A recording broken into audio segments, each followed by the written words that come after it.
All right, next up we have Cari. So Cari is a U20 Women's World Cup champion and a two-time NWSL champion soccer player from our own North Carolina Courage. Cari graduated from the University of Notre Dame. She made 18 appearances at the U.S. Youth National Team and has played 5 seasons of professional soccer. In 2020, she was the recipient of the Community Service Award with the North Carolina Courage. She also has a podcast, which I hope she'll talk about a little bit about today, which I think is especially relevant these days. So, Cari, take it away. Okay, well, I do want to first say I'm so nervous to go after Carly because that was so amazing. I'm like, oh my gosh, I'm literally sweating. I'm like, how am I going to follow that? But I'll do my best.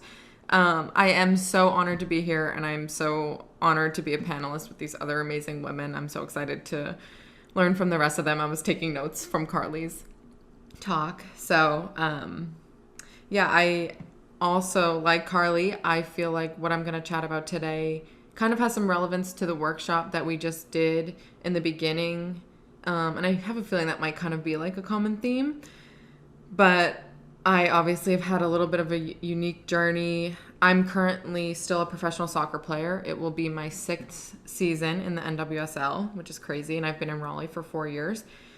And I didn't really know, like, if I should talk about my soccer career or how I was going to frame this chat and if sports would be super relatable for everyone, because not everyone wants to be a professional athlete. So I was like, let me pick a defining moment in my life that I feel like might be extremely relatable to everyone, especially younger women who are about to go to college. So I'm going to talk about when I was entering college at the University of Notre Dame. I was obviously so excited to go. I obviously committed there to play for the soccer program, get a good education, and I was really pumped. And then my senior year of high school, I was lucky enough to be on the under-20 national team, which was competing in the World Cup in Japan that summer right before I entered my freshman year. And obviously that was an amazing honor for me, but one of the things that came along with that was me missing all of preseason and the first month of my first semester of college, which is very scary because you were going to a whole new world, a new environment, away from your family, a new campus, a new dorm room, a new roommate. Everything was new, and I missed all of it in the beginning. And I got back about a month into school, and I think the next day I had exams, and I was like, I don't even know where my classes are or what's going on.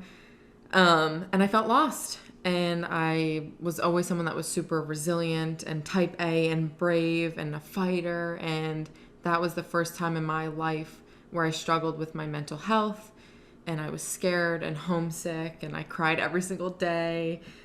I hated my new life in the new world. I would call my parents saying I wanted to go home and bag groceries and quit. And they helped me remember that I had a really good opportunity in front of me to kind of fight through it and embrace the challenge. And obviously with their encouragement, they had me get some help at the counseling center where I started seeing a psychologist for the first time in my life. And it was incredibly helpful for me. And I owe so much of who I am today to her, because I obviously decided to stick it out. And so I think something that I really would like you guys to take away from that, and something that I take away for the rest of my life, this life lesson, is that when adversity comes my way, to just keep fighting, take it one day at a time, and never stop believing in myself and never doubt myself. And it sounds so cheesy and cliche, but it's true because it always works out how it's meant to. Which it did, and I ended up graduating from Notre Dame, which I'm super proud of. So the second part of my story is my first semester ended, and I kind of made it through and started to adjust a little bit more, and I fought through all of the tough times, and it definitely made me stronger. And then my second semester, it was time to finally choose a major for college. And like Harley was saying, like, we don't know what we want to do. What are you going to do for your whole life? I was like, I don't know. And how do I make this decision? I'm a freshman in college. So I felt those pressures, like she said, those, societal norms. I felt like I had to do business or pre-med or engineering because that's what everybody else around me was doing at school. And I originally was enrolled in the business school at Notre Dame, literally because that's what was the norm. That's what I should do. And then as I started to really think about it, I was like, I have to declare a major. I was like, wait, what am I doing? And I decided to go against basically what everyone told me. And I chose a major that I liked, which was sociology. And for anyone that doesn't know, it's basically like the study of humans, trends, patterns, and development of human society. It was super interesting to me. I'm a people person. I love that stuff. I love just like learning about all that type of stuff. And I loved my classes so much. They were so fulfilling for me. I was so passionate about it. It made me like weirdly enjoy studying, which is like so nerdy. And I never loved it, but I was like, I love studying. I'm super determined to do well in these classes because I like learning. And that's how I knew I chose the right major that was meant for me, because I followed my heart and what I was passionate about. And obviously, as you go through college, and I guess even now for me, because I'm still playing soccer, everyone gets this question. So what are you going to do when you graduate college? That's like the main question. Everyone's like, oh, if I have to hear that one more time, it's like, I don't know. Like, what do you want to be? I don't know. Especially someone who's a sociology major, which is very, general and broad. I can almost kind of go any direction. For me, I knew my whole life I wanted to be a professional soccer player. So I knew I was going to enter college, graduate, and then go on to do that, which I'm doing. And I'm so thankful that I'm able to fulfill my dream and finally, continue on my soccer career and have it be something that I get paid to do. I'm so lucky. And I am who I am because of this sport. But there's going to be a time in my life where I'm not able to play anymore. I'm 27. I hope I have a few more years in me. But then the question is like, okay, well, what are you going to do after? And I guess my answer is, I don't know, still. So I guess my second lesson for you guys that I wanted to really have stick with you is you don't have to have it all figured out yet. You don't have to know how you want to spend your life or what you want to do when you grow up.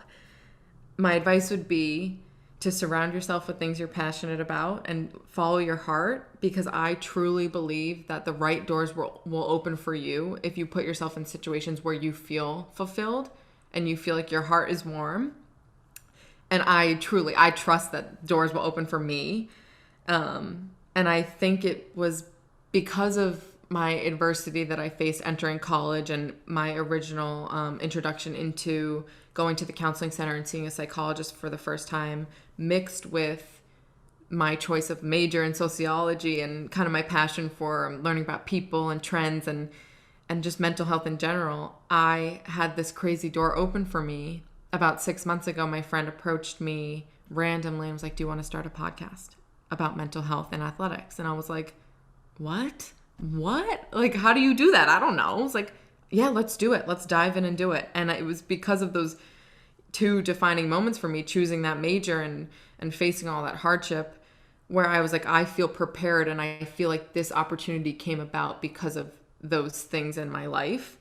And now this one door has opened for me, and it's small. The podcast, it's about mental health and athletics. We have a couple hundred followers on Instagram. It's new, it's tiny, but it fulfills me to my core. I'm so passionate about it. I love impacting others. And that's how I'm like smiling talking about it, but that's how I know that this door opening is something that I want to go through that door, and I want to see what door opens from there.